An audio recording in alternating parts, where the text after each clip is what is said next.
Hi everyone, welcome back to my channel.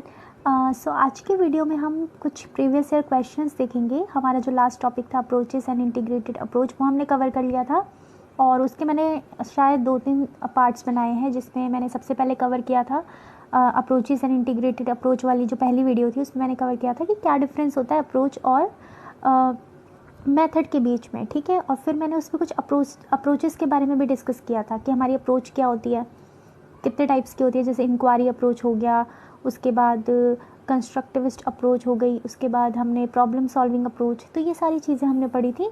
उसके बाद हमने फिर मेथड्स को डिस्कस किया था कि 3 कैटेगरीज में हमने डिवाइड किया था, टीचर सेंटर्ड, लर्नर सेंटर्ड और कोऑपरेटिव लर्निंग मेथड्स। ये हमने डिस्कस किए थे फिर नेक्स्ट वीडियो में, है ना। उसके बाद फिर हमने एक्सटेंडेड लर्निंग के बारे में पढ़ा था, तो ये सारी चीज़ें हमने कवर करी थी। अब उसके बेसिस पे जितने भी क्वेश्चंस पूछे गए हैं ना, प्रीवियस ईयर क्वेश्चंस जो पूछे गए हैं साइंस पेडागोजी में इन टॉपिक्स से रिलेटेड, तो वो आज मैंने सारे इस वीडियो में कवर करने की कोशिश करी है। तो अगर आपने वो वीडियोस देखी और आपके कॉन्सेप्ट क्लियर हो गए, उसके बाद डायरेक्ट आप इस वीडियो को देख सकते हैं अपनी जो कॉन्सेप्ट है उनको चेक करने के लिए कि कितनी आपको क्लैरिटी हुई है, तो आप आंसर देने की कोशिश कर सकते हैं। पॉज करके वीडियो, ठीक है।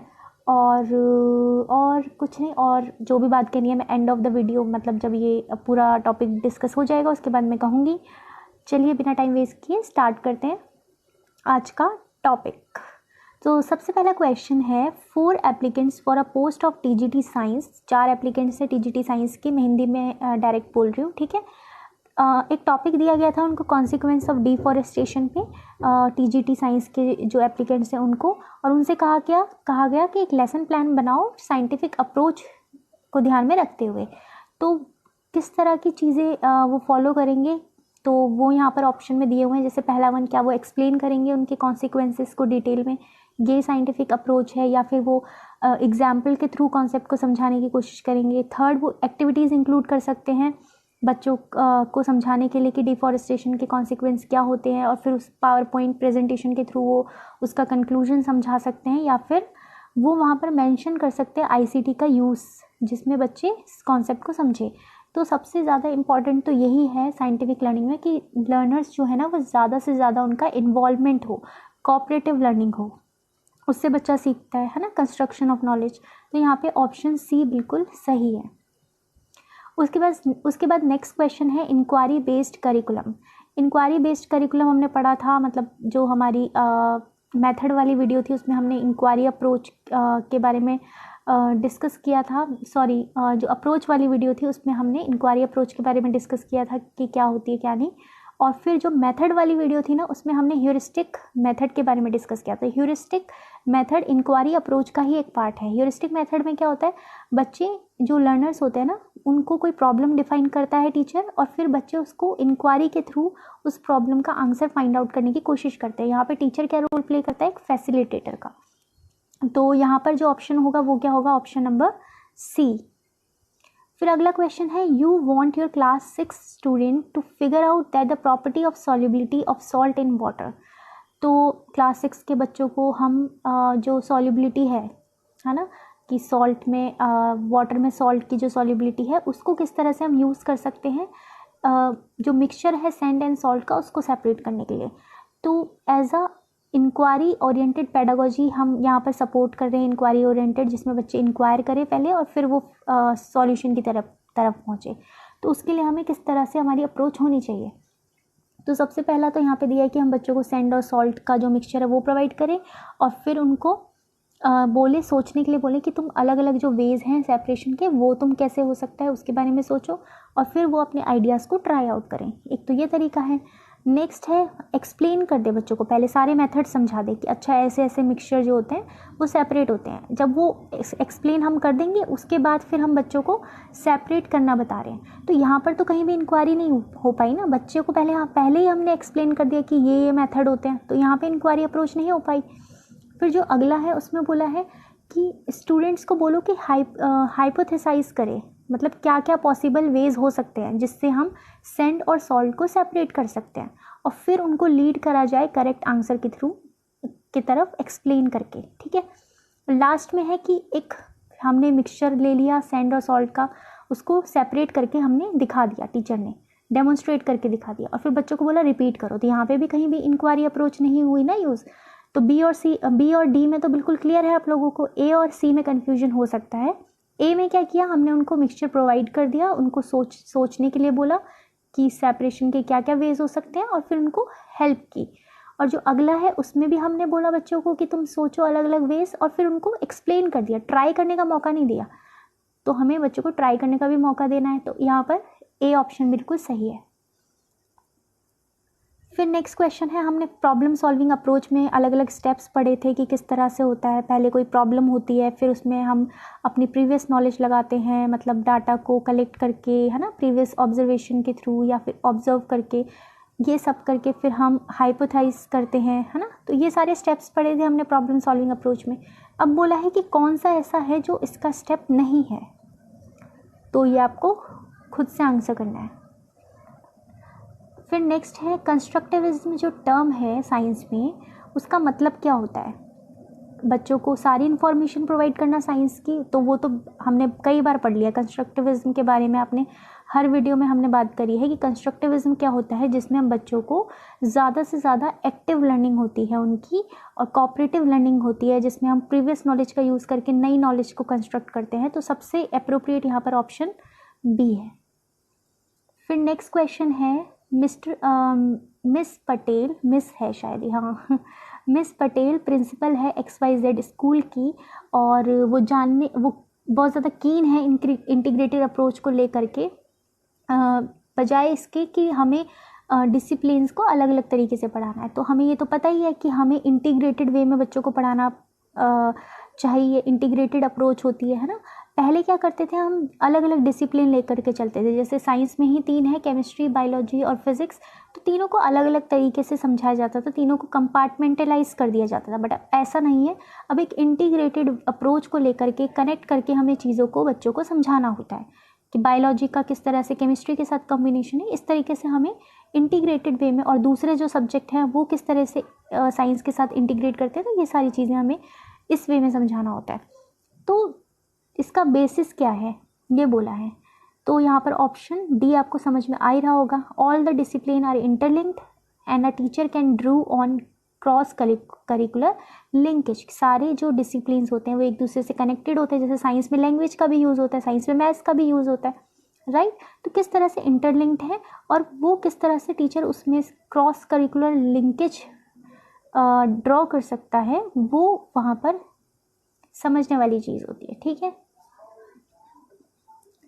फिर नेक्स्ट क्वेश्चन है, विच of the following is not a purpose of conducting practical experimental activities in science. मतलब साइंस में जो हम प्रैक्टिकल्स करवाते हैं ना, एक्सपेरिमेंट्स वगैरह करवाते हैं, उसमें क्या पर्पस नहीं होता है हमारा।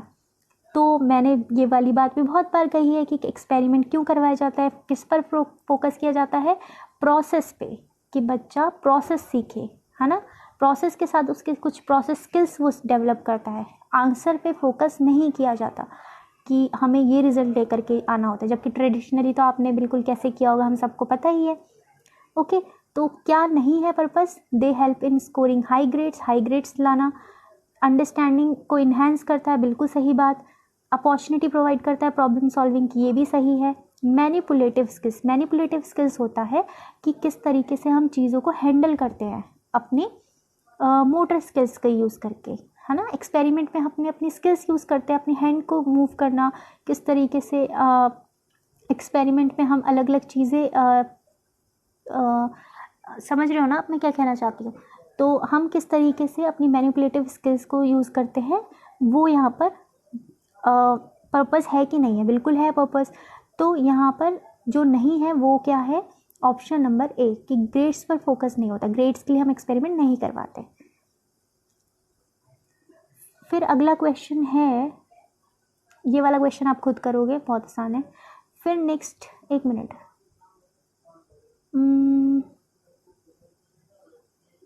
हाँ ये ठीक है, आप खुद करोगे।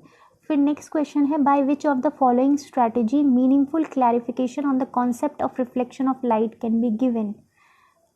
किस स्ट्रैटेजी के थ्रू हम रिफ्लेक्शन ऑफ लाइट वाला कॉन्सेप्ट बच्चों को समझा सकते हैं, बच्चों को चार्ट के थ्रू, ओके, या फिर ऑब्जर्व करें बच्चे लाइट को कि किस तरह से लाइट रिफ्लेक्ट हो रही है वाइट पेपर स्क्रीन पे, और फिर वहाँ से वो कंक्लूजन ड्रॉ करें, क्लोज एंडेड क्वेश्चन पूछे हम उससे रिलेटेड। क्लोज एंडेड मतलब जैसे कि हाँ ना में जवाब पूछ लिया, जिसमें बच्चों की थिंकिंग डेवलप नहीं हो पाई, या फिर एनिमेटेड वीडियो दिखाई जाए कॉन्सेप्ट पे। तो सबसे ज़्यादा अप्रोप्रिएट यहाँ पर क्या है कि बच्चों को हम रियल चीज़ों का व्यू दिखाएं। मतलब अगर कोई चीज़ हम रियल में दिखा सकते हैं तो वहाँ पर हमें आईसीटी का यूज़ करने की ज़रूरत बिल्कुल भी नहीं है। तो यहाँ पर बी ऑप्शन बिल्कुल सही है। एनिमेटेड वीडियो भी हम दिखा सकते हैं, बट अगर कोई चीज़ हम रियल में दिखा सकते हैं, अगर मान लो मुझे पेड़ दिखाना है बच्चों को, तो क्या मैं एनिमेटेड वीडियो दिखाऊंगी या फिर मैं डायरेक्ट बच्चों को पेड़ दिखाऊंगी अगर छोटे बच्चे हैं तो, है ना। तो आप समझ रहे हो ना। 10th है यहाँ पर, हरी सर्कुलर मोशन टीच करना चाहता है बच्चों को, तो कौन सा सबसे बेस्ट मेथड है बताओ आप लोग। Activity based teaching, giving example दे दिया कोई सा भी, है ना। अगर वो एग्जाम्पल देंगे, हरी जो टीचर हैं अगर वो एग्जाम्पल देंगे तो वहाँ पर तो बच्चे समझ नहीं पाएंगे ना, वो तो एब्स्ट्रैक्ट फॉर्म में हो गया। तो यहाँ पर टीचर क्या कर सकता है, डेमोन्स्ट्रेट करके दिखा सकता है कि एक्चुअल में सर्कुलर मोशन होता कैसे है। तो ऑप्शन सी यहाँ पर बिल्कुल सही है। और एक्टिविटी करवाने की हमें इसमें ज़रूरत है नहीं, तो ऑप्शन सी यहाँ पर बिल्कुल करेक्ट है। फिर नेक्स्ट है यहाँ पर एक टेक्निक है रोल प्ले, हमने पढ़ा था ना। ये सारी चीज़ें हमने डिस्कस कर ली हैं, रोल प्ले वगैरह कोऑपरेटिव लर्निंग वाले उसमें वीडियो में करी थी। तो इफ़ेक्टिव स्ट्रेटजी है ये टीचिंग लर्निंग की, जो साइंस में हम टीचिंग लर्निंग प्रोसेस होता है उसमें एक इफ़ेक्टिव है ये स्ट्रेटजी है ना। क्यों है, क्यों इसको कंसिडर किया जा सकता है, तो ये आप खुद आंसर करने की कोशिश करेंगे, बहुत ईजी है। फिर नेक्स्ट है यहाँ पर कि कौन सी क्वालिटीज़ डेवलप होती हैं स्टूडेंट्स की एक्टिविटी बेस्ड साइंस एजुकेशन। जब हम एक बच्चों को एक्टिविटी करवाते हैं तो कितनी सारी उनकी क्वालिटीज़ डेवलप हो जाती हैं, है ना। तो सॉरी यहाँ पे क्वेश्चन पूछा है कि लीस्ट डेवलप, ये चीज़ें भी आपको ध्यान रखनी है, कई बार हम ये चीज़ें मिस कर जाते हैं। लीस्ट मतलब जो सबसे कम डेवलप होती है। ओपन माइंडनेस बिल्कुल डेवलप होती है, क्वेश्चनिंग डेवलप होती है, मेमोराइजेशन नहीं होती, मतलब बच्चों को रटवाना, एक तरह से याद करवाना। तो एक्टिविटी में ऐसा तो कुछ नहीं होता ना, बच्चे के सबसे ज़्यादा सेंसेस एक्टिविटी में ही इन्वॉल्व होते हैं और उसमें मैक्सिमम लर्निंग होती है, उसमें कहीं पे बच्चों को मेमोराइज करने की ज़रूरत नहीं पड़ती। तो ऑप्शन सी यहाँ पर लीस्ट डेवलप्ड होगा, तो सी यहाँ पर करेक्ट है। ओके, फिर नेक्स्ट क्वेश्चन है,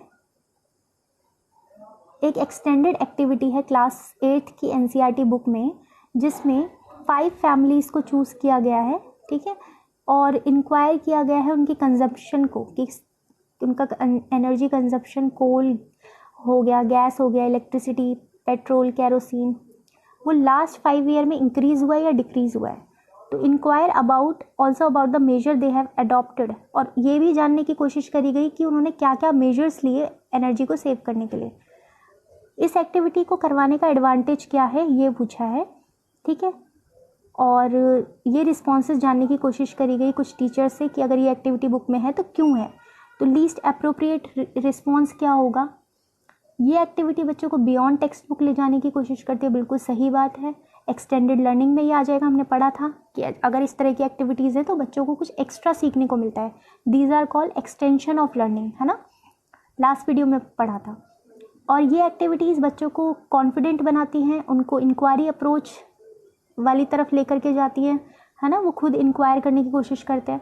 उसके बाद ये एक्टिविटीज़ ऑथेंटिक अंडरस्टैंडिंग देती है बच्चों को उस इशू के बारे में, मतलब रियल एक अंडरस्टैंडिंग देती है। अब सही बात है, अगर वो खुद जा कर के उस चीज़ को समझेंगे, रियल उनका एक्सपीरियंस बनेगा, तो ऑथेंटिक अंडरस्टैंडिंग तो हुई ना उनकी। ये जो एक्टिविटीज़ है एक होमवर्क टास्क है, तो ये तो बिल्कुल भी सही नहीं है, तो लीस्ट अप्रोप्रिएट रिस्पॉन्स होगा, तो डी ऑप्शन यहाँ पर सही है। फिर नेक्स्ट क्वेश्चन है, ये वाला भी आपने बहुत बार क्वेश्चन सुना होगा, एक ऐसा लेसन जिसमें हम बच्चों को पहले कोई रूल समझा दिया, हमने कोई फॉर्मूला बता दिया कि ऐसा ऐसा होता है, उसके बाद फिर हम उसके एग्जाम्पल दे रहे हैं। तो इस तरह की जो होती है अप्रोच, इस तरह का जो मेथड होता है वो क्या होता है, तो इस तरह का जो मेथड होता है वो होता है डिडक्टिव लेसन, ठीक है।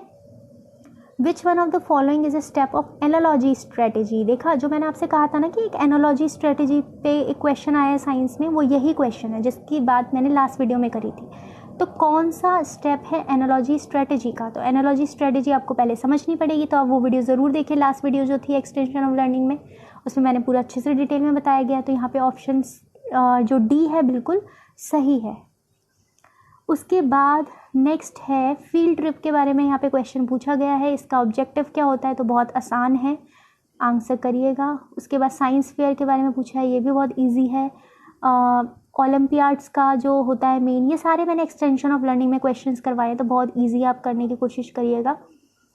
फिर नेक्स्ट है यहाँ पर एक मिक्स एबिलिटी की क्लास है, ठीक है, अलग अलग कॉग्निटिव एबिलिटीज़ हैं उनके अंदर डेवलपमेंट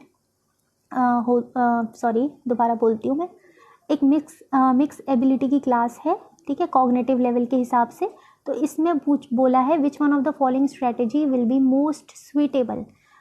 उनकी जो कॉग्निटिव एबिलिटीज़ है, कोई एवरेज आईक्यू का होगा, कोई बिलो एवरेज होगा, कोई अबव एवरेज होगा, तो इस तरह से उनकी कॉग्निटिव एबिलिटी है, ठीक है। कॉग्निटिव एबिलिटी के हिसाब से वो क्लासरूम में अलग अलग टाइप के बच्चे हैं, तो कौन सी ऐसी स्ट्रेटेजी होगी जो सबसे ज़्यादा सूटेबल होगी, ये पूछा है। तो सबसे ज़्यादा सूटेबल क्या होगी कि हम उनको हैंड ऑन एक्टिविटीज़ करवाएं, कंक्रीट ऑब्जेक्ट का यूज़ कर सकते हैं हम एब्स्ट्रैक्ट कॉन्सेप्ट को समझाने के लिए, तो हाँ ये हो सकता है। और देख लेते हैं जो क्लास है उसको रीग्रुप कर सकते हैं 4 ग्रुप्स में, उनकी कॉग्निटिव डेवलपमेंट के हिसाब से, जैसे पियाजे की थ्योरी में बताया गया है किस तरह से कॉग्निटिव डेवलपमेंट होता है, उस हिसाब से हम बच्चों को रीग्रुप कर सकते हैं। Planning individual instruction for gifted students, जो गिफ्टेड बच्चे होंगे उनके लिए हम इंडिविजुअलाइज इंस्ट्रक्शन यूज़ कर सकते हैं। या फिर taking an average of the IQ scores of student and plan teaching learning accordingly, या फिर हम बच्चों के IQ स्कोर का एवरेज ले सकते हैं और उस हिसाब से फिर प्लानिंग कर सकते हैं टीचिंग लर्निंग की। ओके, सो ये जो क्वेश्चन है ना काफ़ी ज़्यादा कंफ्यूजिंग है, मैं खुद कंफ्यूज हो गई इसमें कि क्या हो सकता है। मुझे लग रहा है आप लोग भी कंफ्यूज हो गए होंगे कि सारे ही सही लग रहे हैं। मतलब अगर हम ऑप्शन ए देखें तो इसमें हम ये बोल रहे हैं कि हम बच्चों को हैंड ऑन एक्टिविटीज़ करवाएं, तो क्या होता है ना, जब बच्चे खुद करके देखते हैं उन्हें ज़्यादा से ज़्यादा लर्निंग होती है। तो किसी भी तरह की कॉग्निटिव एबिलिटी वाला बच्चा है वो हैंड ऑन एक्सपीरियंस के थ्रू समझ जाता है, चाहे वो एवरेज है, चाहे बिलो एवरेज है, चाहे अबव एवरेज है। और बी में क्या बोला है, हम रीग्रुप कर रहे हैं बच्चों को, तो हम रीग्रुप अगर कर देंगे तो ये तो प्रैक्टिकल है ही नहीं ना। तो हम अगर मान लो 5-6 ग्रुप भी बन गए तो हम सबको अलग अलग से टीचिंग इंस्ट्रक्शंस तो नहीं दे सकते, है ना। और उसके बाद planning individual instruction for gifted students, मतलब जो गिफ्टेड स्टूडेंट्स हैं उनके लिए हम अलग से, तो यहाँ पर बाकी बच्चों का क्या होगा फिर, या फिर हम एवरेज IQ स्कोर्स निकाल रहे हैं बच्चों का और फिर टीचिंग लर्निंग प्रोसेस, फिर वही बात हो गई ना ये कि एवरेज IQ स्कोर निकाल करके, और किसी बच्चे को अगर सच में ही समझ में नहीं आ रहा, और मान लो कि अगर ज़्यादा बच्चे एवरेज IQ के हैं, ठीक है, और अगर उनमें से 10 भी बिलो एवरेज हैं तो वो तो रह जाएंगे। तो सबसे अप्रोप्रिएट यहाँ पर ये है कि हम उनको हैंड ऑन एक्टिविटीज़ के थ्रू करवाएं ताकि हर एक बच्चा सीख सके। तो ऑप्शन ए यहाँ पर करेक्ट होगा। फिर नेक्स्ट है यहाँ पर हैंड ऑन एक्टिविटीज़ जो हम करवाते हैं जिसमें बच्चा खुद करके चीज़ों को देखता है, और जो प्रोजेक्ट्स होते हैं वो एक इंटीग्रल पार्ट है साइंस जो है लर्निंग का। सही बात है बिल्कुल। अब इस तरह की जो लर्निंग है उसका प्राइमरली एम क्या है, तो आप खुद इसका आंसर देने की कोशिश करेंगे। फिर नेक्स्ट है यहाँ पर science is considered to be questioning, exploring, doing, investigating. सही बात। उसके बाद यहाँ पर बोला है कि कौन सी एक्टिविटीज़ है जो एक टीचर हैं साइंस की दीपिका, उन्होंने जो ये सारी जो बातें कही गई है ना, क्वेश्चनिंग, एक्सप्लोरिंग, डूइंग, इन्वेस्टिगेटिंग, इन सबको सेटिस्फाई करे।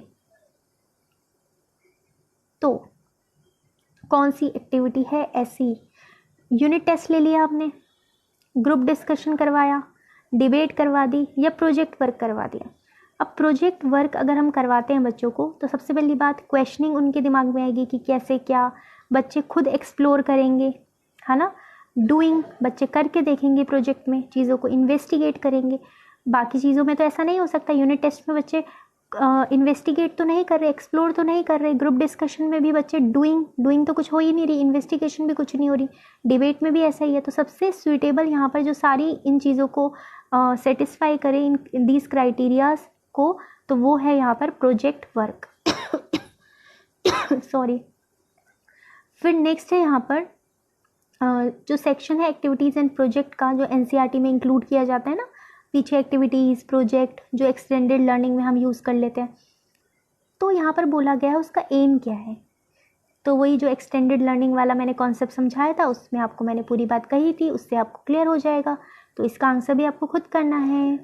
उसके बाद which of the following strategies are most appropriate. मैं बहुत जल्दी जल्दी करवा रही हूँ ना, मुझे ऐसा लग रहा है, क्योंकि अभी इसमें 37 क्वेश्चंस हैं, तो मुझे कुछ question skip in the sense कि आप खुद आंसर करने की कोशिश करिए, क्योंकि मुझे लगता है कि वो आपको आ जाएगा। ठीक है, अगर फिर भी आपको किसी क्वेश्चन में डाउट रहता है तो आप क्वेश्चन नंबर डाल करके मुझसे पूछ सकते हैं कमेंट में।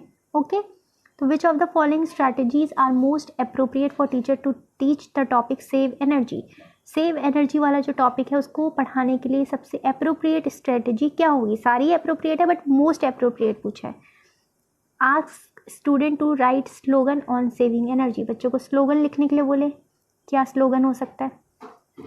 राइट करने के लिए बोले एटलीस्ट 5 वे टू, मतलब बच्चों को बोले कि कोई ऐसे 5 तरीके बताओ जिसमें एनर्जी, जिसके थ्रू एनर्जी को सेव किया जा सके। सही लग रहा है ये थोड़ा।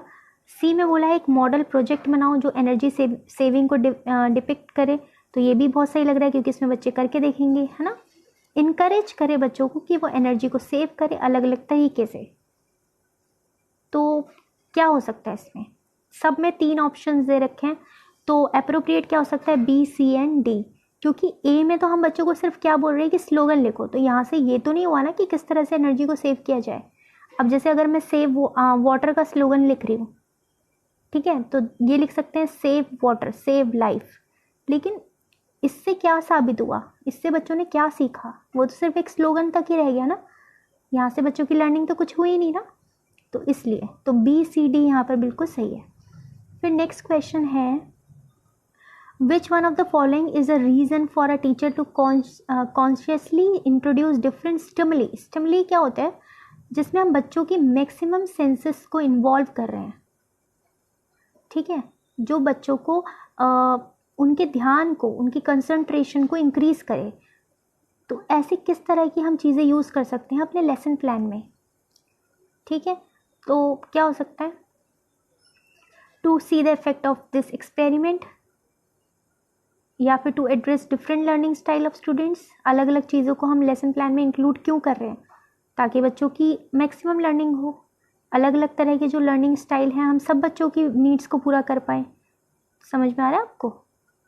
तो यहाँ पर ऑप्शन बी बिल्कुल सही है।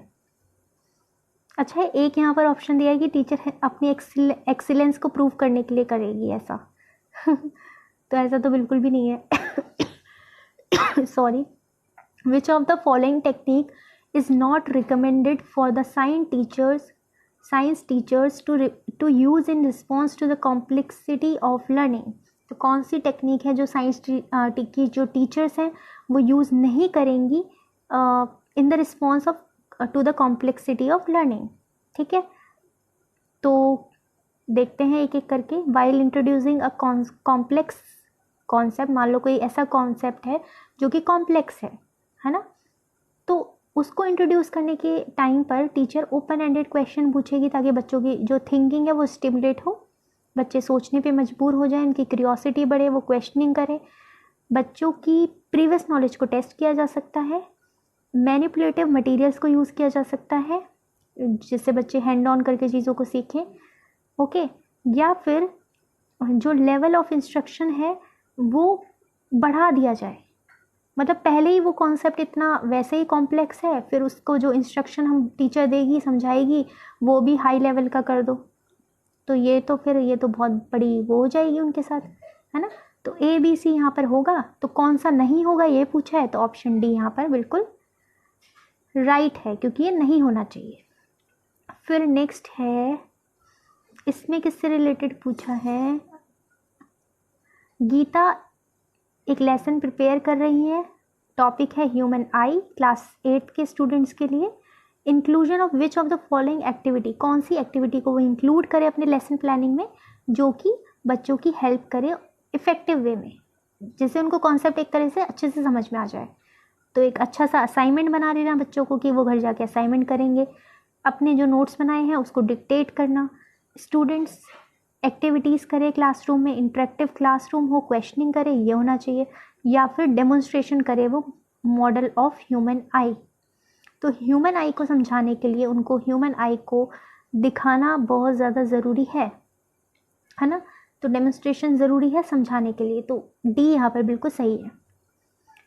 फिर नेक्स्ट है, ये वाला आप कर ही लेंगे क्योंकि इसमें फील्ड ट्रिप से रिलेटेड क्वेश्चन है, तो फील्ड ट्रिप वाले तो ये तो डायरेक्ट क्वेश्चन है तो ये तो ईजी होंगे। फिर नेक्स्ट क्वेश्चन है, वंदना एक टीचर है और वो इंटरेस्टेड है कि किस तरह से, नहीं, Vandana is interested to focus more on acquisition of process skills of science by students of class 8। Vandana लग रहा है मेरी जैसी टीचर है कोई और उनका जो फोकस है वो है प्रोसेस स्किल्स बच्चों की डेवलप हो, उनका एक्विजिशन हो, बजाय इसके कि बच्चे सिर्फ रटे चीज़ों को, है ना, जो कि साइंस में बिल्कुल भी ट्रू नहीं है। तो वंदना इस तरह से उनकी सोच है, उनकी अप्रोच है। तो इस तरह की सोच अब अप्रोच के साथ वो कौन सा मेथड प्रेफर करेंगी, कॉम्बिनेशन ऑफ मेथड यूज़ करेंगी अगर वो माइक्रो ऑर्गेनिज्म वाला टॉपिक बच्चों को पढ़ा रही हैं तो असाइनमेंट वाला क्वेश्चनिंग मेथड, असाइनमेंट दे दिया, क्वेश्चन पूछ लिया, project cum laboratory method, home assignment cum science quiz method, home assignment cum questioning method. Home assignment ये वाले तो हटा ही दो क्योंकि होम असाइनमेंट होम में क्या करेगा बच्चा, असाइनमेंट करके क्या कर लेगा वो, ठीक है। तो सबसे अप्रोप्रिएट अगर माइक्रो ऑर्गेनिज्म पढ़ा रहे हैं तो सबसे अप्रोप्रिएट तो यही है कि बच्चे लैब में जा कर के चीज़ों को समझे, खुद हैंड ऑन एक्टिविटीज़ करें, एक्सपेरिमेंट करें और बच्चों को प्रोजेक्ट दिया जाए ताकि वो इन्वेस्टिगेट करें, खुद से एक्सप्लोर करें। तो बी यहाँ पर बिल्कुल सही है। फिर नेक्स्ट है, a teacher is conducting a demonstration to motivate students but the demonstration does not result in the expected outcome. अब हो जाता है ऐसा कई बार लॉल, है ना, टीचर डेमोन्स्ट्रेट करके दिखा रही है बच्चों को और बच्चों को मोटिवेट करने की कोशिश कर रही है पर वो डेमोन्स्ट्रेशन का रिजल्ट ही गलत हो गया। अब टीचर क्या करेगी, the teacher is best advice to withhold the demonstration, रोक दे बिल्कुल डेमोन्स्ट्रेशन को और उसको दोबारा करे, ठीक है, एक तो ये हो सकता है। टेल द चिस नहीं है, क्लास है, क्लास को बोले कि डेमोन्स्ट्रेशन फेल हो गया है और उनको बोले कि इसका रीज़न फाइंड आउट करो, चलो find out and explain the cause of failure of the demonstration bye involving students. जो कॉज है फेलियर का, क्यों डेमोन्स्ट्रेशन फेल हुआ, उसको ढूंढने की कोशिश करे टीचर और इन्वॉल्व करे स्टूडेंट्स को इसमें। तो बी और सी थोड़ा सेम नहीं लग रहा। और फिर डी भी देख लेते चलो, send a note to science coordinator, science का जो कोऑर्डिनेटर है उसको एक नोट, एक चिट्ठी लिखे कि ऐसा ऐसा हो गया, तो इसमें वो क्या कर लेगा। तो बी और सी में हो सकता है दोनों में से। अब देख लेते हैं बी और सी में क्या है। क्लास को बोले कि डेमोन्स्ट्रेशन फेल हो गया और फिर उनको बोले कि हेल्प करे वो, ये, या फिर find out and explain the cause of failure of demonstration bye involving students, या फिर जो डेमोन्स्ट्रेशन फेल क्यों हुआ उसका कॉज एक्सप्लेन करने की कोशिश करें, है ना, फेलियर का कॉज जो है वो एक्सप्लेन करें और इसमें बच्चों को भी इन्वॉल्व किया जाए। तो यहाँ पर मुझे जो लग रहा है दोनों में से, मुझे भी कन्फ्यूजन हो रही है, तो यहाँ पर ये हो सकता था कि अगर हम बच्चों को ये बोलें कि तुम रीज़न फाइंड आउट करो कि क्यों डेमोन्स्ट्रेशन फेल हुआ है, तो बच्चे खुद सोचेंगे ना उस चीज़ को कि अच्छा ऐसे ऐसे हुआ है। ओके, तो यहाँ पर बी ऑप्शन मेरे को ठीक लग रहा है। बाकी प्लीज़ आप लोग भी कमेंट करिए कि इन दोनों में से कौन सा होना चाहिए। मुझे जो सही लग रहा है वो बी लग रहा है। फील्ड विजिट पे फिर से क्वेश्चन आया है तो ये भी आप खुद से आंसर करने की कोशिश करेंगे। फिर यहाँ पर बोला है which one set of attributes होता है, क्या विशेषताएं होनी चाहिए she like to have in the student see select as group leader. अगर किसी बच्चे को ग्रुप लीडर चूज़ करे तो उसके अंदर क्या विशेषताएं होनी चाहिए। तो ये तो लाइफ स्किल वाला क्वेश्चन हो गया, तो ये तो आ ही जाएगा आपको। फिर नेक्स्ट है यहाँ पर क्लास 7 की एक स्टूडेंट है, उसने एक स्टेटमेंट लिखा, we live inside the earth, ठीक है, हम अर्थ के अंदर रहते हैं और वो गोल है, that's why Columbus ship return to the starting point, और इसलिए कोलम्बस की जो शिप है वो वापस आ गई स्टार्टिंग पॉइंट पे। How is the teacher, science teacher of class 8 best advice to react, इसमें टीचर कैसे रिएक्ट करेगी, उस चाइल्ड के आइडिया को चैलेंज करेगी, उसको पिक्चर दिखाएगी स्पेस से कि किस तरह से हमारी अर्थ दिखती है और उसको समझाने में हेल्प करेगी कि हमारा रेडियस अर्थ का कितना लार्ज है ना। Explain that although the earth is round like a ball yet it appear circular like a plate, या फिर ये बोल देगी, स्टेटमेंट को एक्सेप्ट कर लेगी, है ना, या फिर रिजेक्ट कर देगी। तो क्या होगा, यहाँ पे वो चैलेंज करेगी, उसको पिक्चर्स दिखाएगी कि ऐसा क्यों है। अगर वो उसको रिजेक्ट कर रही है, एक्सेप्ट कर रही है, तो क्यों है ऐसा, तो वो उसको डेमोन्स्ट्रेट करके भी दिखाएगी। तो ऑप्शन ए बिल्कुल सही है। Science exhibition, science fair, science olympiad, ठीक है, ये सारे हमने एक जैसे क्वेश्चन है तो मैं नहीं इसको एक्सप्लेन कर रही हूँ। उसके बाद यहाँ पर क्या है, you find that many of your class 6 student believe that raw material for plant growth comes only from the soil. ठीक है, क्या बोला इसने, एक मिनट मैं प्रोसेस कर लूँ दिमाग में। क्या बोला, यू फाइंड, तुमने फाइंड किया कि क्लास 6 के जो स्टूडेंट्स हैं वो ये बिलीव करते हैं कि प्लांट्स के ग्रोथ के लिए जो रॉ मटेरियल है वो सिर्फ सॉइल में से आते हैं। क्या ऐसी सच बात है, ये वाटर के सॉइल में से आता है? तो which among the following would be the most appropriate strategy to counter this idea. इस आइडिया को काउंटर करने के लिए, इसको चैलेंज करने के लिए यहाँ पर सबसे अप्रोप्रिएट स्ट्रैटेजी क्या होगी? बच्चों को एक पीपीटी, सुंदर सी हमने पीपीटी बनाई और बच्चों को फोटोसिंथेसिस समझाया, ये होगा। फोटोसिंथेसिस बिल्कुल पहले एक्सप्लेन कर दिया कि किस तरह से होता है, ये होगा।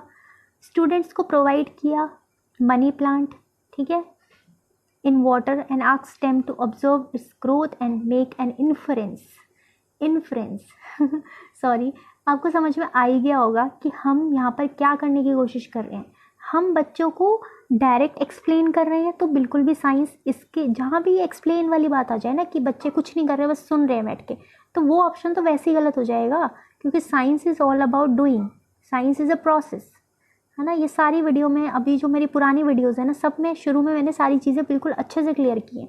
साइंस के मिथ्स क्या होते हैं, साइंस क्या होती है, सारी चीज़ें डिस्कस की हैं। उसके बाद इस क्वेश्चन को करना मुझे नहीं लगता कि कठिन होगा, आपको समझ में आ ही गया होगा कि हम बच्चों को, पहले बच्चे खुद रियल एक्सपीरियंस करें। हमने बच्चों को मनी प्लांट दिया, उन्होंने उसको पानी दिया और उन्होंने ऑब्जर्व करी इसकी ग्रोथ को, ग्रोथ हो रही है तो इसका मतलब रॉ मटेरियल वाटर भी है, राइट, है ना। वहाँ से बच्चों ने खुद एक इन्फ्रेंस निकाला, बच्चों ने ऑब्जर्व किया देन इन्फ्रेंस किया, ये तो है ऑब्जर्वेशन, इन्फ्रेंस, क्लासिफिकेशन पढ़ा है नहीं हमने सब। तो ये यहाँ पर ऑप्शन सी बिल्कुल सही है। प्रोजेक्ट मेथड के बारे में भी हमने बात करी थी मेथड वाले वीडियो में, ह्यूरिस्टिक मेथड, प्रोजेक्ट मेथड। तो ये किसकी फिलॉसफी थी? जॉन डीवी की। उसके बाद नेक्स्ट है, फॉलोइंग एक्टिविटीज़ में साइंस क्लास में सबसे कम एजुकेशनल वैल्यू वाला क्या होगा? आप बताएंगे ये वाला। ख़त्म हो गए सारे क्वेश्चन? ओहो, एक मिनट, सारे क्वेश्चन हो गए हमारे, देख लेती हूँ मैं एक बार।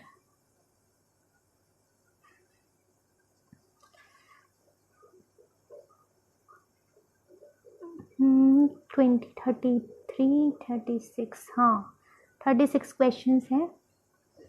ओके, सो गाइस ये वाला टॉपिक भी हमारा कंप्लीट हो चुका है। और अब जो हमारा एक टॉपिक रह जाता है वो है असेसमेंट इवैल्यूएशन के ऊपर। उस पर हम बात कर लेंगे, एक दो वीडियोस में वो भी कवर हो जाएगा। उसके बाद हम मैथ्स पेडागोजी स्टार्ट करने वाले हैं फाइनली। पहले तो मैं सब उसका जो सिलेबस है वो डिस्कस करूँगी आपके साथ, जैसे कि मैंने साइंस में भी किया था। और मैं काफ़ी टाइम से बोल रही हूँ मैं डालूँगी वीडियोस, पर पक्का मैं डालना स्टार्ट करूँगी उसको। और हो सके तो एक दो दिन में मैं स्टार्ट कर दूँगी मैथ्स पेडागोजी का।